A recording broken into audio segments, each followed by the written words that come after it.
हमारे प्रिय विद्यार्थी, आपका इस तेजस एजुकेशन इंडिया पर हार्दिक स्वागत है।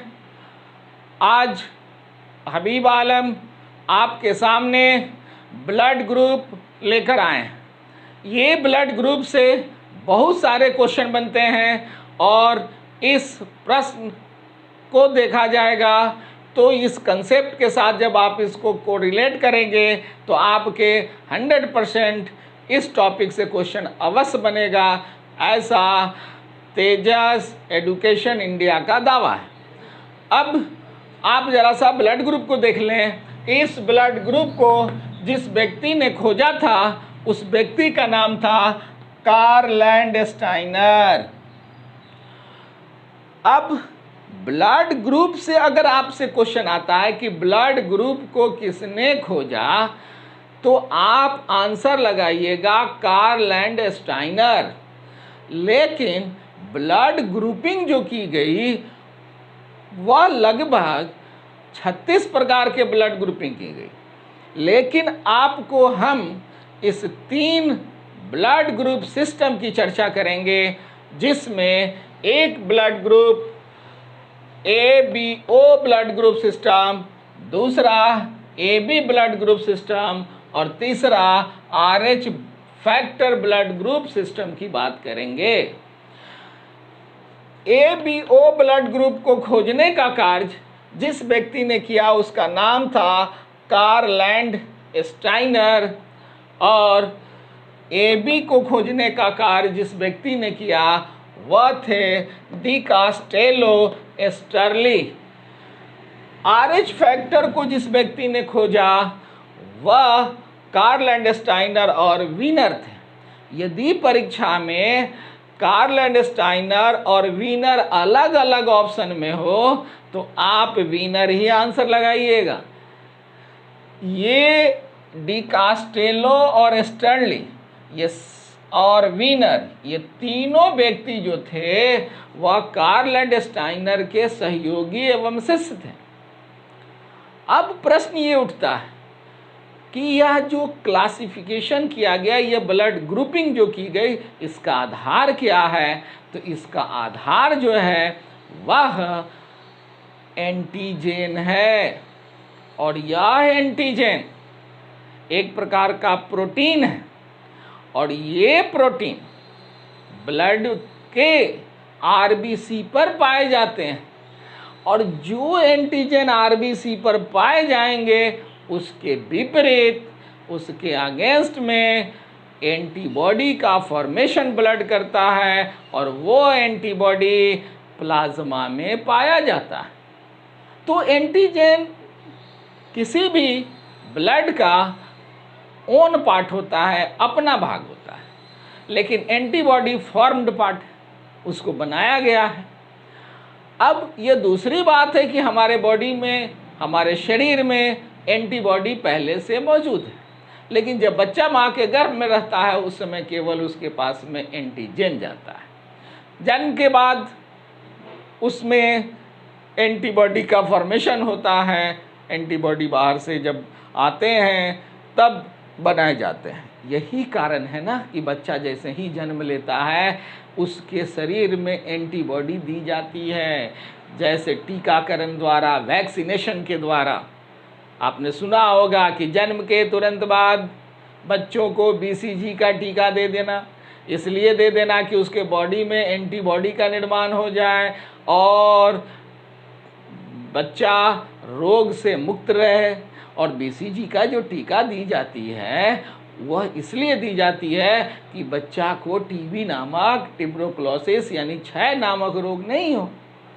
तो जन्म के बाद एंटीबॉडी की बात आती है, लेकिन जन्म से पूर्व माँ के गर्भ में बच्चे में एंटीजन पाए गए। अब यह एंटीजन 2 प्रकार के होंगे, एक एंटीजन A और दूसरा एंटीजन B। इसी को आधार माना, कार्ल लैंडस्टाइनर ने इसी को आधार माना और कहा कि एंटीजन आरबीसी पर पाए जाते हैं। और ये एंटीजन जो आरबीसी पर पाए गए A और B, तो किसी किसी व्यक्ति में देखा गया क्या कि उसकी आरबीसी में ए एंटीजन है, किसी में देखा कि बी एंटीजन है, किसी किसी में तो ये भी देखा कि ए और बी दोनों एंटीजन है, और किसी किसी व्यक्ति में देखा क्या कि एंटीजन है ही नहीं। तो इस आधार पर उन्होंने ब्लड का ग्रुपिंग किया।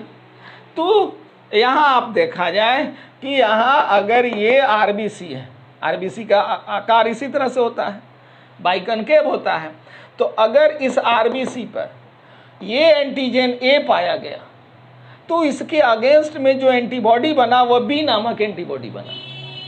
तो ऐसे ब्लड ग्रुप का नाम रखा ए ब्लड ग्रुप, इसका नाम रख दिया ए ब्लड ग्रुप। और जिस पर एंटीजन बी पाया गया तो उसमें देखा गया कि एंटीबॉडी जो है वो ए हुआ, और ऐसे ब्लड ग्रुप का नाम उसने रख दिया बी ब्लड ग्रुप। किसी किसी व्यक्ति में देखा गया कि अरे इसमें तो एंटीजन ए और बी तो दोनों है, तो वैसे स्थिति में उसके शरीर में या उसके ब्लड में एंटीबॉडी कोई नहीं था, तब ऐसे का नाम रख दिया ए बी ब्लड ग्रुप। उसके बाद एक और जो चौथा ब्लड ग्रुप आया, वो ब्लड ग्रुप जो था वो देखा कि अरे ये आरबीसी है, इस आरबीसी पर एंटीजन है ही नहीं, कोई एंटीजन नहीं है, लेकिन एंटीबॉडी उसमें ए और बी दोनों पाया गया। तो जब ए और बी दोनों एंटीबॉडी पाया गया तो उसका नाम कार्ल लैंडस्टाइनर ने रखा सी। तो उनके शिष्यों ने पूछा कि C4, सी का मतलब क्या हुआ? तो इन्होंने कहा कि ABC हमने रख दिया। तो कहा कि नहीं, उन्होंने राय दिया कि ऐसा नहीं हो महाशय कि हम इसको O ब्लड ग्रुप कह दें। O का मतलब हुआ 0, 0, नन, नहीं, यानी कि कोई एंटीजन नहीं है, इसलिए तो 0 ब्लड ग्रुप हो गया।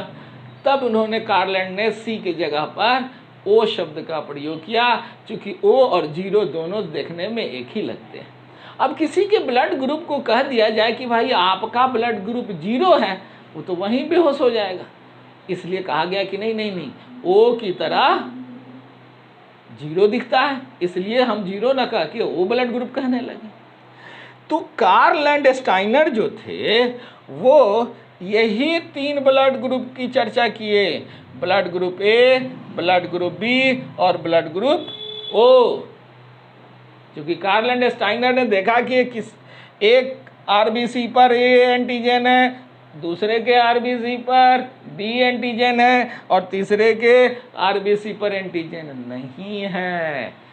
तब इनके शिष्य डी कास्टेलो एस्टर्ली जो थे, उन्होंने कहा कि हजूर आप जरा सा देखिए, एक और है जिस पर एंटीजन दोनों पाया गया, एंटीजन ए भी पाया गया और बी भी पाया गया, और इस पर एंटीबॉडी है ही नहीं, तो इसको क्या कहें? तो कहा गया कि तब इसको ए बी ब्लड ग्रुप कह दो। तो इस तरह से 4 ब्लड ग्रुप का निर्माण हो गया। तो इस तरह से 4 ब्लड ग्रुप बन गए, और इस चारों ब्लड ग्रुप को अगर आप एक सारणी में देखना चाहते हैं तो देखें, इसकी जो सारणी होगी, तो विद्यार्थी आप जरा सा देखिए कि जिसके आरबीसी में अगर एंटीजन ए पाया गया तो उसके प्लाज्मा में एंटीबॉडी बी पाया गया, और जिसके आरबीसी में एंटीजन बी पाया गया उसके प्लाज्मा में एंटीबॉडी स्मॉल ए पाया गया। जिसकी आरबीसी में एंटीजन ए और बी दोनों पाए गए, ए एंड बी बोथ पाए गए, उसमें एंटीबॉडी कोई नहीं मिला। और जिसमें कोई एंटीजन नहीं था उसमें एंटीबॉडी ए और बी दोनों पाए गए। अब इसी एंटीजन को आधार बनाया और आधार बनाकर कहा कि ब्लड ग्रुप ए होगा, ब्लड ग्रुप बी होगा, ब्लड ग्रुप ए बी होगा और ब्लड ग्रुप 0 यानी कि ओ होगा। तो इस तरह से 4 ब्लड ग्रुप बना। आपको केवल ये याद रखना है कि हमेशा एंटीबॉडी और एंटीजन एक ही प्रकार के नहीं रह सकते, अर्थात कभी भी ए और ए नहीं रहेगा, जब भी रहेगा तो ए और बी रहेगा। अर्थात कैपिटल लेटर डिनोट करता है एंटीजन को और स्मॉल लेटर डिनोट करता है एंटीबॉडी को। तो इसलिए यह फॉर्म जब रहेगा तो ए कभी नहीं रहेगा, जब रहेगा तो एंटीजन ए और एंटीबॉडी बी इस फॉर्म में पाए जाएंगे। तो इस तरह से ब्लड ग्रुप की खोज हो गई। अब इससे रिलेटेड एक प्रश्न प्राय परीक्षा में आता है जो आपको थोड़ा सा कंफ्यूजन पैदा करता है, और वो प्रश्न देखिए। प्रश्न ये है कि किसी व्यक्ति का रक्त समूह निर्भर करता है, सीधा सा प्रश्न, छोटा प्रश्न, किसी व्यक्ति का रक्त समूह निर्भर करता है एंटीजन पर कि एंटीबॉडी पर कि दोनों पर कि ब्लड के पीएच मान पर। हमने देखा है कि लगभग 70 से 80% बच्चा ने जवाब हमको दिया दोनों पर। लेकिन जब मैंने पढ़ा दिया ये टॉपिक को तब हमने पूछा तो लगभग 100% बच्चों ने कहा कि नहीं सर, एंटीजन पर निर्भर करता है, क्योंकि ए एंटीजन है तो ब्लड ग्रुप ए है, बी एंटीजन है तो ब्लड ग्रुप बी है, एंटीजन ए और बी दोनों है तो ब्लड ग्रुप ए बी है, और एंटीजन नहीं है तो ब्लड ग्रुप 0 है, यानी कि ओ ब्लड ग्रुप है। तो इसलिए इस तरह का जब अगर प्रश्न आ जाए तो आप बिना हिचकिचाहट लगा दीजिएगा आंसर एंटीजन एंटीजन पर, अर्थात आंसर यहाँ हो जाएगा ए, यानी कि एंटीजन पर निर्भर करता है। इस बात को आप ध्यान में रखिएगा।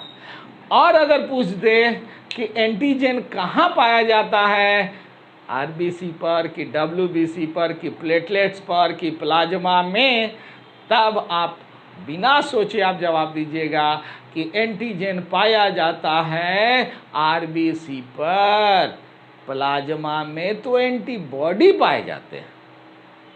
तो ये बात आ जाती है।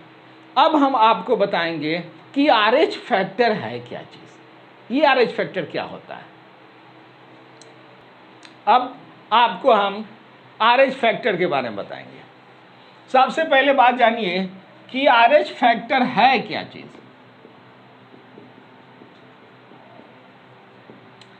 तो इसका सीधा सा जवाब होगा कि आरएच फैक्टर एक प्रकार का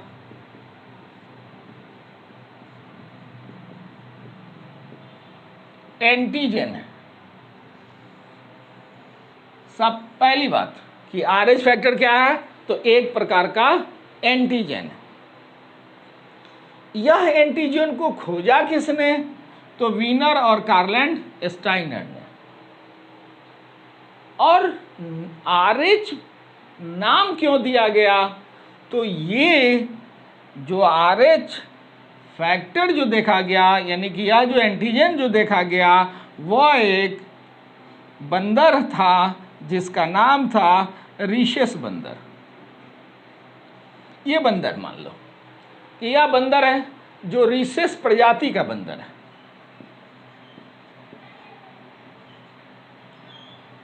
मान लिया जाए कि यह रीशस प्रजाति का बंदर है। तो इसी रीशस से आरएच लिया गया और इसी बंदर के आरबीसी में सबसे पहले देखा गया आरएच फैक्टर नामक एंटीजन, जो एंटीजन ए और बी से अलग थे। उसके बाद क्या किए कि इस बंदर के फैक्टर को उन्होंने क्या किया कि खरगोश पर मान लिया जाए ये खरगोश, उस पर ट्रांसफर कर दिया। अब तब इसका इम्पैक्ट को देखा, तब इन्होंने कहा कि आहा ये तो एक प्रकार का एंटीजन। अभी दौरे दौरे दौरे कार्लैंड स्टाइनर के पास पहुंचे विनर साहब ने और कहा कि अरे भाई देखिए एक और एंटीजन मिला। तो कहा कि तो एक काम करो, इसका नाम रख दो RH फैक्टर। तो पूछा उन्होंने कि क्या RH फैक्टर जो है वह सभी व्यक्ति में पाए गए? तो कहा कि हमने जो अनुसंधान किया है उस अनुसंधान में 80 से 85% व्यक्ति में RH फैक्टर नामक एंटीजन पाए गए। तो आज RH फैक्टर जिस व्यक्ति में पाया जाता है उसके ब्लड ग्रुप को RH पॉजिटिव ब्लड ग्रुप कहते हैं, और जिस व्यक्ति में ये RH फैक्टर नहीं पाया गया, यानी कि इस प्रकार का एंटीजन नहीं पाया गया, उसके ब्लड ग्रुप को RH निगेटिव ब्लड ग्रुप कहते हैं। चाहे वह A ब्लड ग्रुप हो या B ब्लड ग्रुप हो या AB ब्लड ग्रुप हो, चाहे O ब्लड ग्रुप हो। तो इस तरह से जो ब्लड ग्रुप आ गए, पहले A था, B था, AB है और O है। अब इस दोनों में भी दो दो ग्रुपिंग हो गया। एक ग्रुपिंग हो गया ARH पॉजिटिव, दूसरा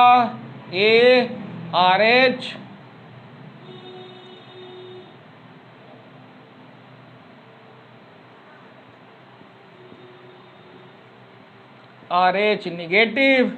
उसी तरह से ये हो गए BRH पॉजिटिव, ये हो गए BRH निगेटिव।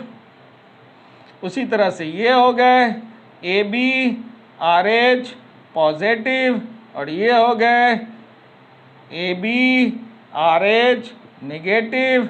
ये हो गए ORH पॉजिटिव और ये हो गए ORH निगेटिव।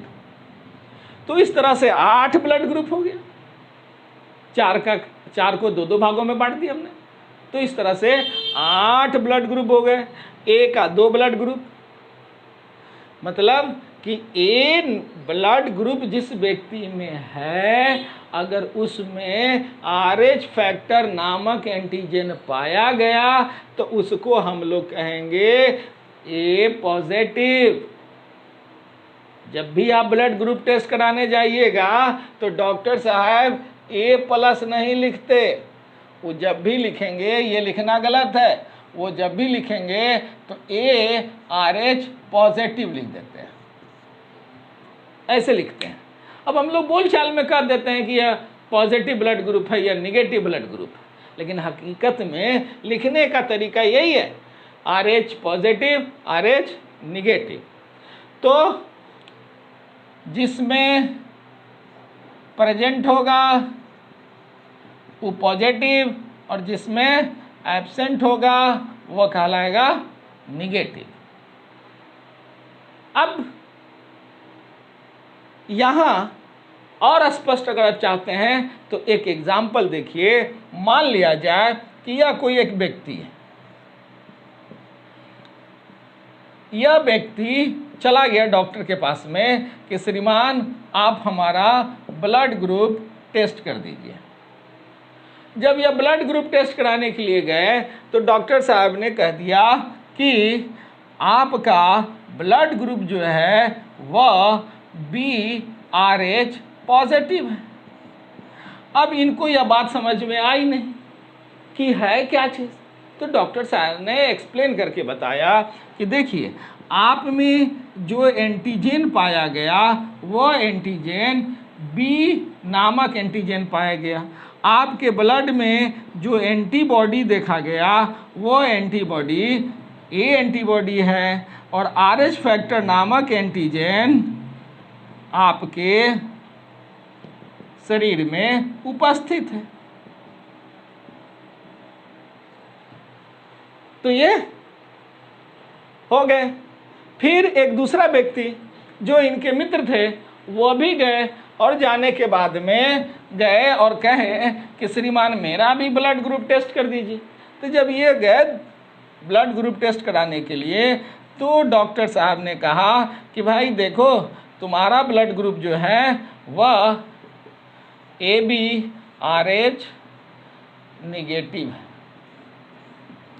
तो ये भी कहा कि श्रीमान हमको भी समझ में नहीं आया, आप हमको ज़रा सा समझा दीजिए। तो इन्होंने क्या समझाया और कहा कि देखो तुम में जो एंटीजन पाया गया वो एंटीजन A और B दोनों एंटीजन है, और एंटीबॉडी जो पाया गया वह एंटीबॉडी कोई नहीं है, और RH फैक्टर नामक एंटीजन आप में अनुपस्थित है, इसलिए आपका नेगेटिव हो गया, इसलिए इसका पॉजिटिव हो गया। अब यहीं से क्वेश्चन बनता है, जो हम 2 क्वेश्चन आपको दे रहे हैं। प्रश्न को देखा जाए, ऐसे रक्त समूह जिसमें कोई एंटीजन नहीं पाया जाता, अगर ये प्रश्न आ गया, ऐसे रक्त समूह जिसमें कोई एंटीजन नहीं पाया जाता, तो इसका जवाब आप क्या दोगे? तो कोई एंटीजन नहीं पाया जाता, यानी कि न A एंटीजन पाया जाता, न B एंटीजन पाया जाता, और न ही RH फैक्टर नामक एंटीजन, क्योंकि RH फैक्टर भी तो एक प्रकार का एंटीजन है। तो इसलिए इसका आंसर जब भी लगाइएगा तो वह B लगाइएगा, क्योंकि O में ना A एंटीजन है ना B एंटीजन है, और चूंकि यह निगेटिव है इसका मतलब हुआ कि इसमें RH फैक्टर भी नहीं है। अब दूसरा क्वेश्चन जो है, ऐसे रक्त समूह जिसमें सभी एंटीजन पाए जाते हैं, यानी कि उसमें RH फैक्टर भी पाए जाते हैं, तो सबसे पहले आप इसमें ढूंढिएगा कि पॉजिटिव कौन है। पूछ क्या रहा है? ऐसे रक्त समूह जिसमें सभी एंटीजन पाए जाते हैं, तो सबसे पहले आप ढूंढिएगा पॉजिटिव, यानी कि एंटीजन पाए जाते हैं। तो यहाँ 2 पॉजिटिव है, लेकिन इसमें तो ये वाले में ना A है और ना B एंटीजन है, तो यहाँ क्या है? A एंटीजन है, B एंटीजन है, और RH फैक्टर नामक B एंटीजन है, इसलिए इसका आंसर C होगा और इसका आंसर B होगा। नेक्स्ट वीडियो में हम आपको बताएंगे कि अगर कोई महिला RH निगेटिव है तो क्या RH पॉजिटिव पुरुष ऐसे महिला से विवाह करेगा कि नहीं करेगा? अगर नहीं करेगा तो क्यों नहीं करेगा, इसकी चर्चा हम अगले वीडियो में बताएंगे।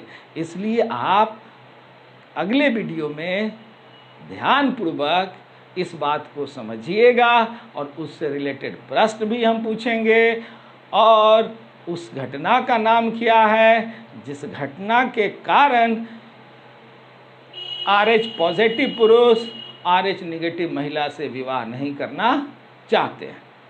तो अगला वीडियो में हम रहेंगे, तब तक लिए आपका धन्यवाद।